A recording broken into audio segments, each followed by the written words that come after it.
Muy buenas noches, tengan todos ustedes, estimados amigos, estimados colegas. Es un gusto para un servidor, José Miguel González Sánchez, a nombre de Buró Jurídico Investigador, darles la más cordial bienvenida a una plática más de nuestro ciclo Jurisconsultus Noctem, en el cual hoy abordaremos un tema que consideramos nosotros vital dentro de lo que es la postulancia y que se refiere precisamente a lo que es la teoría del caso y de forma más específica la teoría del caso en lo que son juicios orales civiles, juicios orales mercantiles, juicios orales familiares.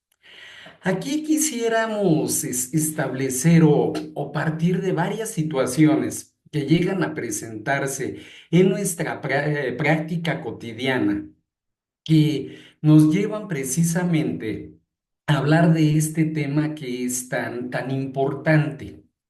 En algunas otras pláticas, en algunos otros talleres que hemos tenido, yo siempre he externado una opinión que de alguna manera soporta el propósito de esta plática del día de hoy. Y es el hecho de que a su servidor no le gusta trabajar con formatos, trabajar con machotes, mucho menos aquella indebida práctica entre colegas de a través del teléfono, del WhatsApp, del correo.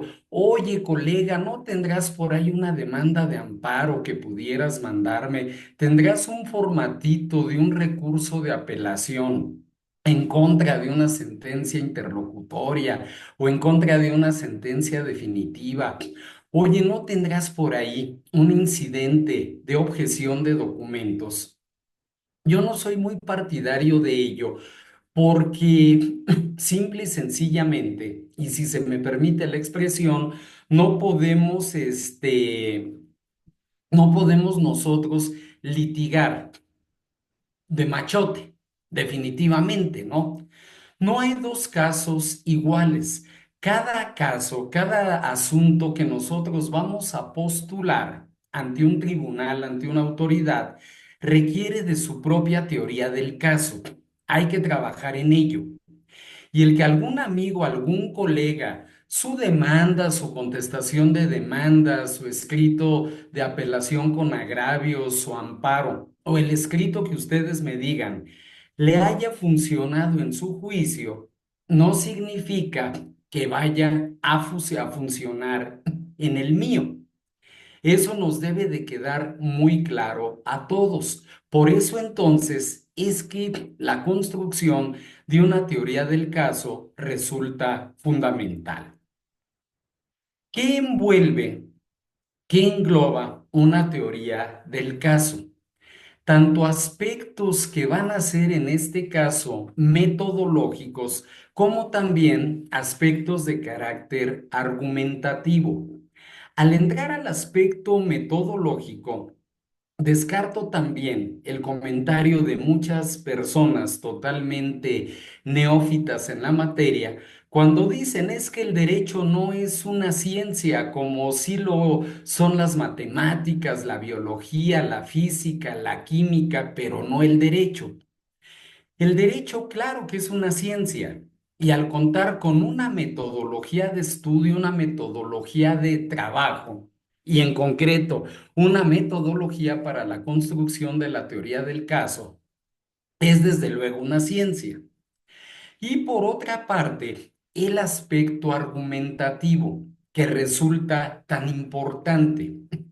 Si yo, por ejemplo, hablemos de medios de impugnación, me duelo de una sentencia que me notificaron el día de hoy, porque analizando esa sentencia veo que hay una parte de ella que me agravia, que me afecta como justiciable y a partir de la cual quiero yo impugnar. Es obvio que voy a tener que construir y expresar es, perdón, esos agravios que a mí me está causando esa resolución en concreto de ese juicio que se me notifique el día de hoy, o esos conceptos de violación, suponiendo aquí que el medio de impugnación es, en este caso, la sentencia, el juicio de amparo, perdón. Por eso no podría servirme, aunque un colega, un amigo me quisiera enviar de buena fe su formato, su escrito que él utilizó y que tan buenos resultados le arrojó. Eso no lo podría yo hacer en mi caso concreto, porque son dos argumentaciones diferentes. No es lo mismo esa fundamentación y esa motivación que la autoridad utilizó en el asunto de nuestro colega, que aquella fundamentación y motivación que la autoridad está utilizando en mi asunto. Tengo que trabajar entonces en ello.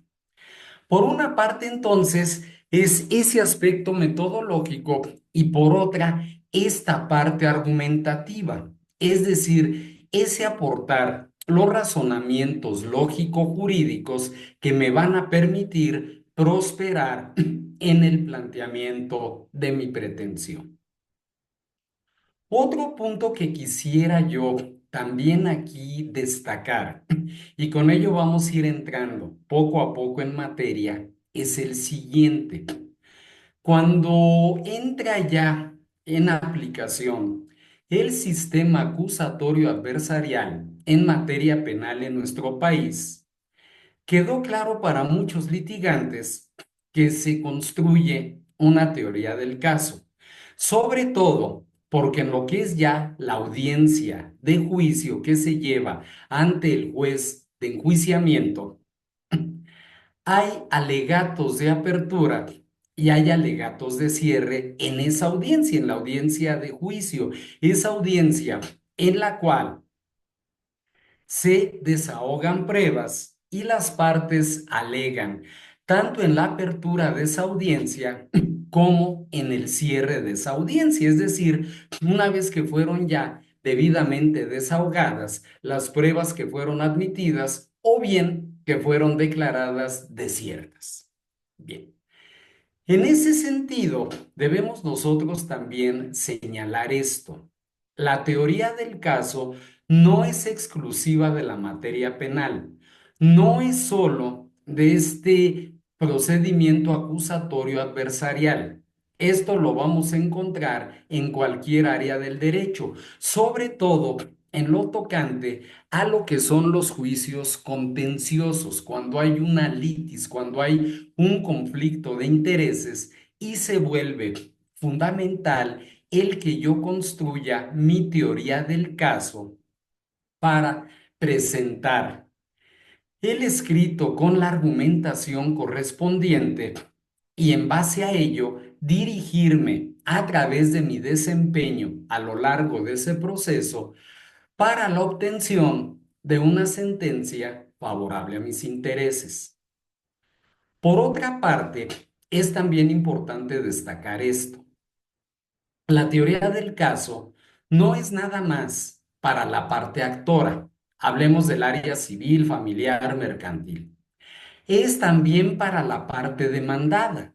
También la parte demandada va a presentar, debe formular una teoría del caso. Si habláramos incluso de acciones paralelas como pudiera ser una tercería, el tercerista también necesita construir y presentar su propia teoría del caso. ¿Qué es entonces la teoría del caso? ¿Cuáles son las etapas que conforman, que integran nuestra teoría del caso y a dónde vamos nosotros a dirigir esa teoría del caso?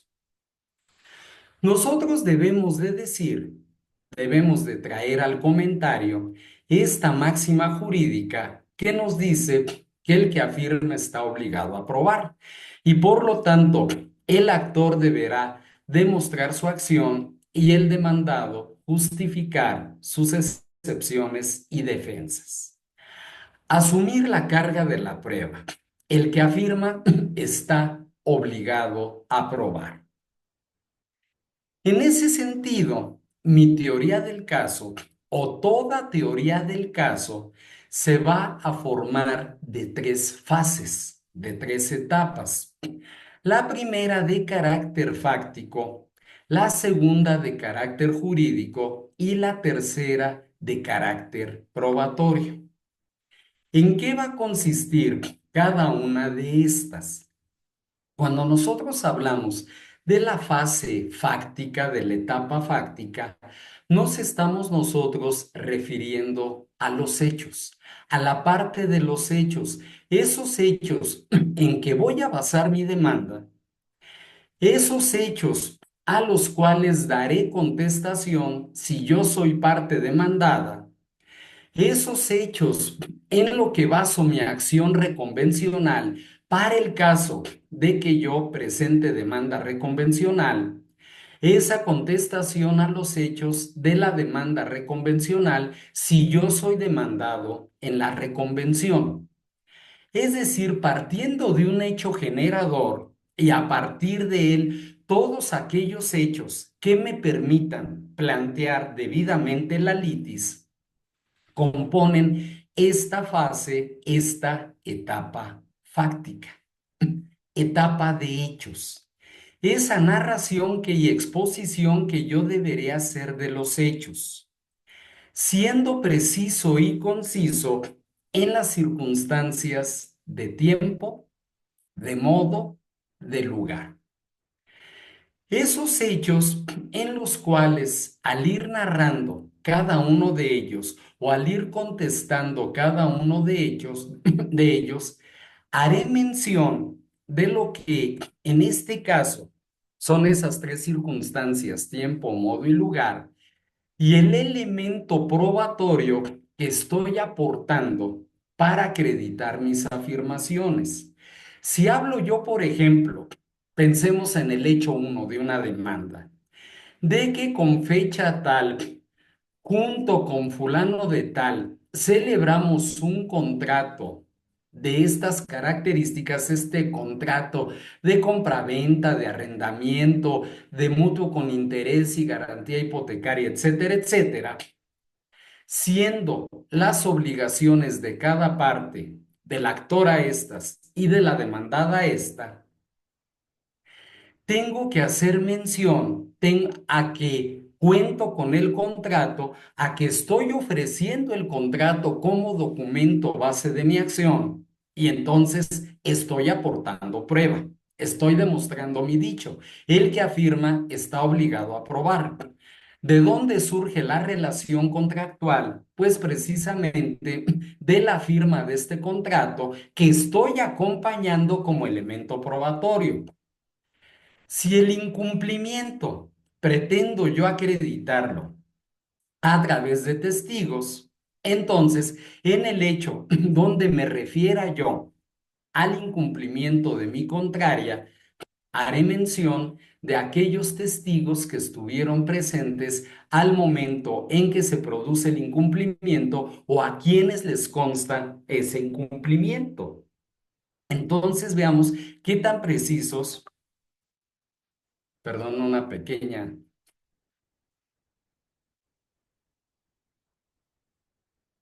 pequeña falla, esperemos no tener más fallas.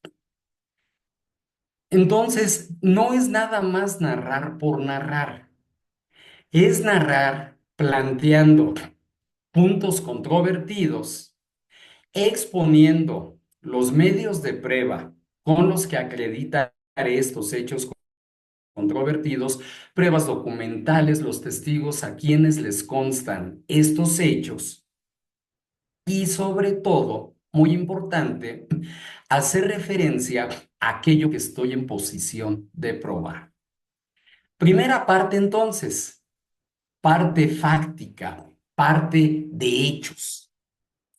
Una segunda etapa, una segunda fase es la etapa jurídica, es decir, cómo se da la adecuación, en este caso, del caso, de la conducta al caso concreto.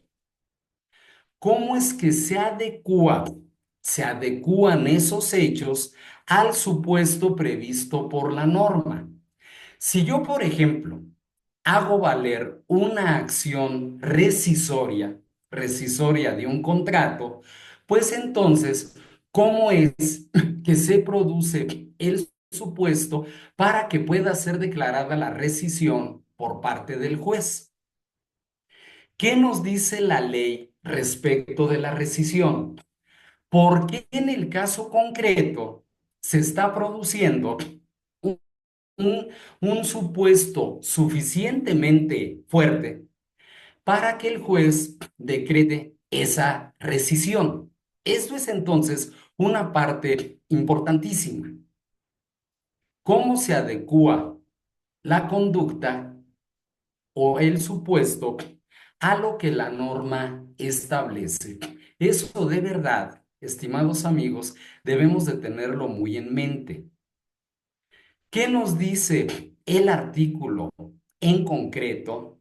¿Por qué esos hechos que estoy narrando se adecúan al supuesto previsto por la norma? Y entonces ahí estoy exponiendo yo el sustento de mi pretensión. Llámese acción principal, llámese excepción en la contestación de demanda, llámese acción reconvencional si es que se hace valer, llámense excepciones contra la acción reconvencional. Y la tercera fase o etapa es la etapa probatoria. ¿Cuáles son, en este caso, los elementos de convicción con los que cuento? Los elementos de convicción que estoy aportando para acreditar precisamente esa pretensión de mi parte, esa acción o esa excepción. Por eso regreso a lo comentado al principio. No se puede litigar de machote, no se puede litigar bajo un formato. Estoy construyendo mi teoría del caso. Este es mi escrito de demanda o de contestación de demanda. Esta es la exposición de mis hechos, siendo claros en tiempo, en modo y en lugar. Parto de un hecho generador, continúo con aquellos hechos que se vuelven consecuencia del hecho generador, en donde se presenta o se materializa el supuesto previsto por la norma, y cuáles son los elementos probatorios que estoy aportando al sumario para que el juez en su momento pueda emitir una resolución favorable a mis intereses. Por eso es importante también tomar en cuenta, pongámonos aquí sí, en el caso de parte actora, definir cuál es la acción que voy a plantear. Si la acción parte de un acuerdo de voluntades, como puede ser un contrato, es la acción de cumplimiento, es la acción de rescisión, ¿qué tipo de acción es aquella que estoy ejerciendo? Si es una acción de carácter real, ¿qué acción es? Estoy ejerciendo la acción reivindicatoria, estoy ejerciendo la acción de prescripción adquisitiva, estoy ejerciendo la acción plenaria de posesión, la acción interdictal, la acción hipotecaria. ¿Qué tipo de acción es la que yo estoy ejerciendo y por qué se presenta el incumplimiento de mi contraparte? Y eso me permite entonces acudir en demanda de mis pretensiones. Veamos cómo entonces de esta plática que pudiera considerarse simple, vamos nosotros desglosando una serie de situaciones que nos permiten construir esa teoría del caso.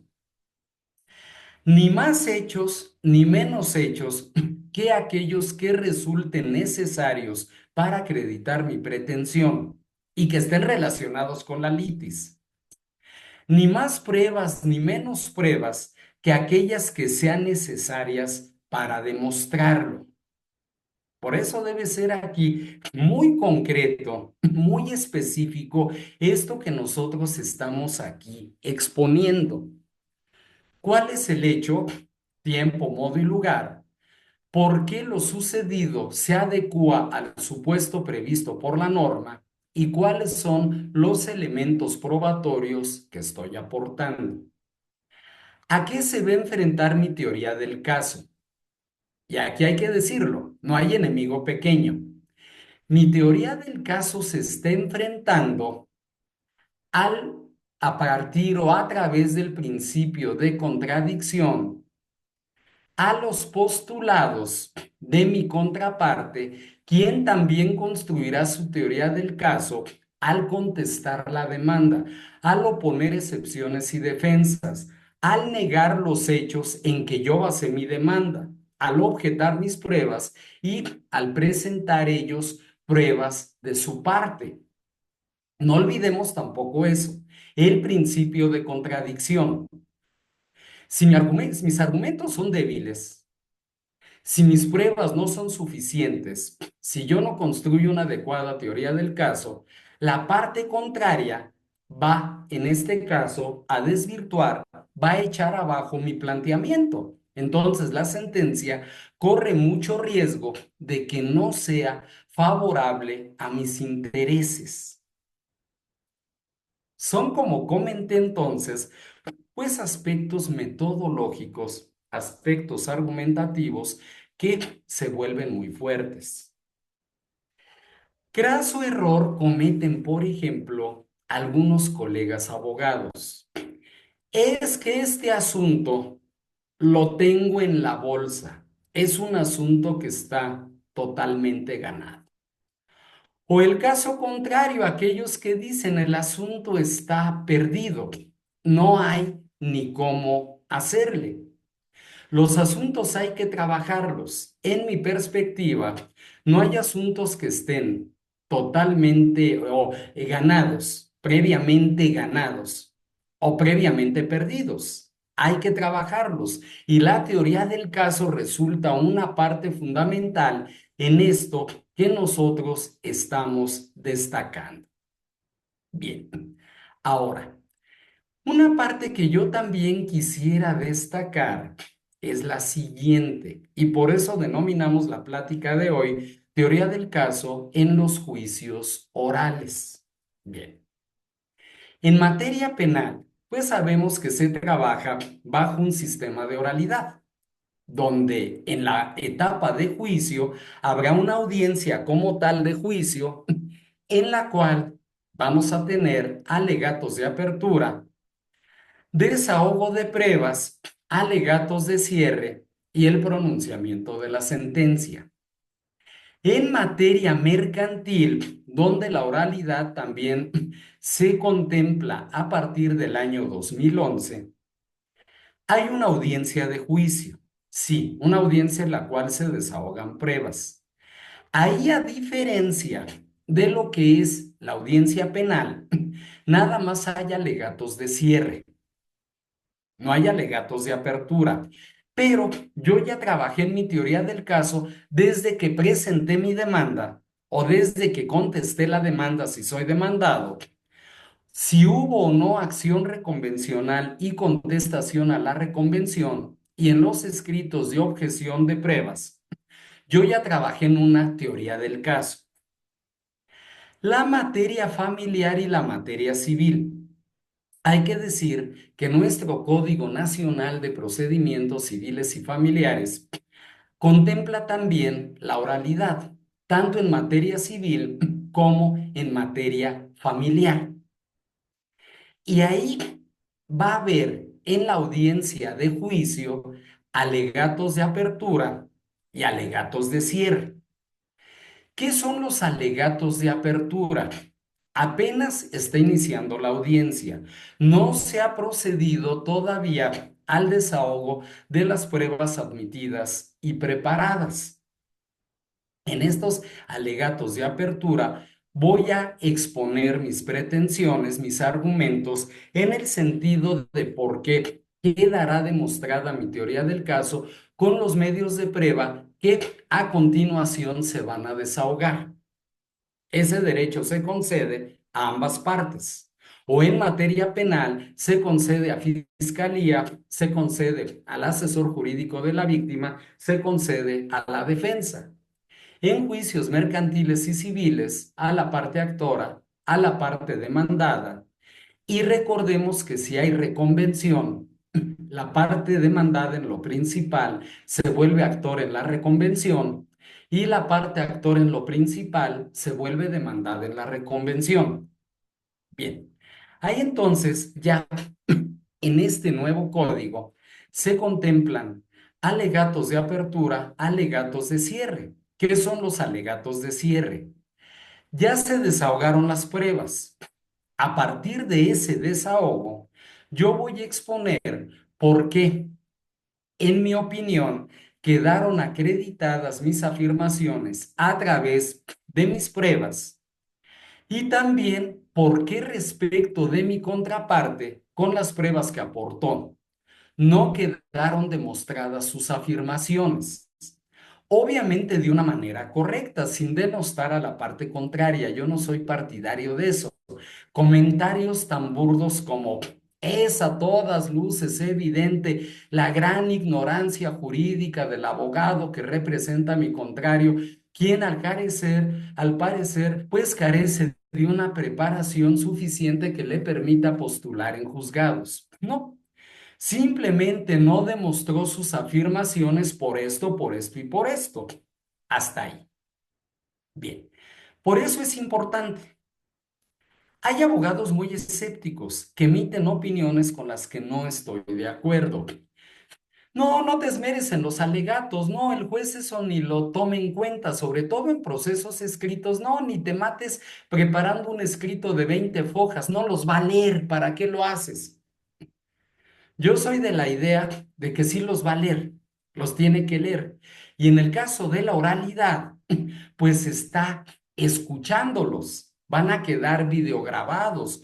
Voy a precisar cómo a partir de mis hechos se adecúa el supuesto previsto por la norma a través de los medios de prueba aportados de mi parte. Eso es lo que voy a formular tanto de manera previa en los alegatos de apertura, hablando del futuro, señalando por qué quedarán demostradas mis afirmaciones, como en el caso de mi contraparte, el por qué no quedan demostradas sus afirmaciones con el cúmulo probatorio que aportó. Bien, ahora, hay que decir esto. Hay un artículo que resulta fundamental en nuestro nuevo Código Nacional de Procedimientos Civiles y Familiares, que es el segundo artículo transitorio. Habla de la forma en que va a ir entrando en vigor este nuevo código en cada una de las entidades federativas y también a nivel federal. El Poder Judicial, sea el federal o sea el de la entidad federativa, le solicitará al Poder Legislativo, sea el federal o sea el local, procede en este caso a la declaratoria de entrada en vigor de este nuevo código para que entonces pueda ser sancionado por el Ejecutivo y entre en vigor. La fecha límite en todo nuestro país es el mes de abril de 2027, exactamente dentro de 2 años. Hay quien dice que falta mucho. En mi opinión, falta muy poco. Se ve muy rápido el tiempo. Veamos aquí, estemos muy al pendiente de los pronunciamientos de cada uno de los códigos locales, de los poderes judiciales locales, perdón. Pongo el caso concreto, la Ciudad de México. La Ciudad de México dio a conocer 3 fases. La primera fase donde ciertos juicios como el especial hipotecario oral o como la jurisdicción voluntaria entraron en vigor el mes de diciembre pasado. Una segunda fase que habla de juicios que entrarán en vigor o partes del nuevo código que entrarán en vigor en el mes de junio y otra tercera fase para el mes de diciembre. Estemos atentos de ello porque entonces es la fecha en la cual ya se aplicará este Código Nacional de Procedimientos Civiles y Familiares. En materia mercantil, continuará bajo la directriz que nos da el Código de Comercio respecto del juicio oral mercantil en los artículos que van del 1390 bis al 1390 bis 50 y en el caso del juicio ejecutivo mercantil oral a partir del artículo 1390 ter al 1390 ter 15. En materia familiar, en ciertas entidades de la República, como la Ciudad de México, además de una audiencia preliminar y una audiencia de juicio, se contempla una junta anticipada, ahorita en este momento, que no se videograba, pero que es antesala para llegar a la audiencia preliminar. Hablo ahorita de la norma vigente, también para tomarlo en cuenta. Finalmente, estimados amigos, yo quisiera que de verdad esta plática pues nos deje precisamente como, pues no sé, como aportación, si se le puede llamar de esa manera, la importancia en trabajar en la teoría del caso. Si somos un despacho en el cual tenemos ahorita un cúmulo de trabajo que lo conforman 200 juicios, algo que suena quizá muy optimista, pero hay despachos que llevan precisamente ese mismo número de asuntos o incluso más. Tendrá que haber una teoría del caso por cada uno de ellos. Insisto, no se puede trabajar de machote. No fueron los mismos hechos. No fueron las mismas las circunstancias de tiempo, modo y lugar en que se produjeron. No contamos con los mismos elementos probatorios en un caso y en el otro. Vamos a tener que trabajar a partir de los elementos probatorios que nos aporte nuestro cliente y de la narrativa de hechos que él nos presente. Y aquí destaco también esto. La importancia de los hechos, de cada uno de los hechos, no se la debe dar nuestro cliente. Esa se la damos nosotros. A lo mejor en esas primeras entrevistas o pláticas que tenemos con el cliente, él insiste en algo que no es tan relevante para la litis, pero omite lo que sí resulta relevante. Y es entonces donde nosotros deberemos ser incisivos en nuestras preguntas. A ver, usted me está hablando de esto, a ver, profundice en esto. Lo primero que me dijo no es tan importante, pero esto que ahorita usted me comenta es vital. ¿Cómo fue? ¿Cuándo fue? ¿En dónde fue? ¿Cómo podemos acreditarlo? ¿Está soportado documentalmente? ¿Hubo personas presentes? ¿Hay forma nosotros de presentarlo dictaminado con el apoyo de algún perito? Como se dice en el argot no jurídico, sino coloquial, muchas veces aquí nosotros tenemos que sacarle al cliente con tirabuzón las cosas.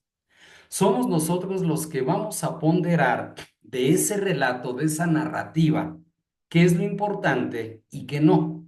Y a partir de la narrativa y de la adecuación de esa narrativa al supuesto previsto por la norma, ¿con qué elementos probatorios son aquellos con los cuales nosotros contamos? Y definitivamente, ¿con qué no contamos? ¿Qué pruebas puedo yo solicitar aún sin contar con ellas? Pensemos, por ejemplo, en documentales públicas que no tengo ahorita en mi poder, pero que puedo yo solicitar por conducto del juzgado o por mi propio conducto de archivos, dependencias, protocolos en donde están resguardados. ¿Qué informes puedo solicitar yo de autoridad o de particulares y qué pruebas periciales puedo yo ofrecer para acreditar mi supuesto. Como pueden ver, es un trabajo acucioso. Los abogados somos científicos. Basta y sobra que tengamos que construir una teoría del caso para que seamos tan científicos como un ingeniero químico, como un matemático, como un físico o como cualquier otra persona. Trabajemos entonces por enriquecer nuestros postulados y no nos olvidemos de esta teoría del caso que se forma de una fase fáctica o de hechos, una fase jurídica o de derecho y una fase probatoria.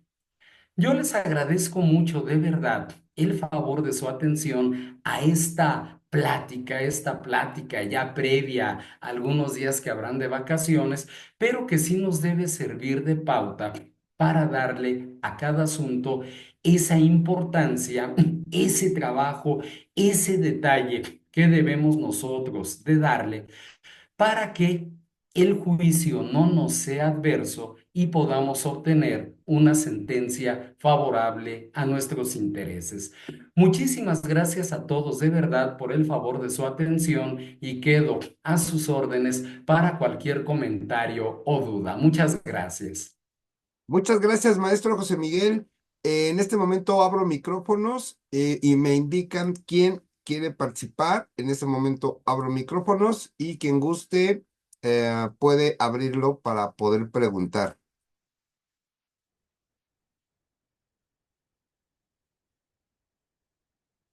No tenemos dudas, maestro José Miguel. Excelente conferencia, muchas gracias. Últimas palabras, por favor. Claro que sí, maestro Jorge, pues de verdad, agradecer su presencia de todos y cada uno y no olvidarnos de esta parte. Toda esta formación no se construye en las universidades, las vamos haciendo nosotros conforme va pasando el tiempo. Muchas veces incluso al enfrentar o haber enfrentado situaciones adversas por no haber sido claros, no haber sido elocuentes, no haber sido exhaustivos en nuestros planteamientos. Por eso mi insistencia en trabajar en todo ello. A mí no me gusta trabajar ni con machotes ni con formatos, pero lo que sí me gusta y me encanta, y eso es perfectamente válido, es la retroalimentación con otros colegas, con otros amigos, para trabajar en la construcción de nuestra teoría del caso. Que sea una excelente noche para todos. Muchas gracias. Muchas Jorge, gracias. ¿así? Muchas gracias y hasta la próxima. Gracias. Muchas gracias, maestros. Que pasen buenas noches. Igualmente, muchas gracias.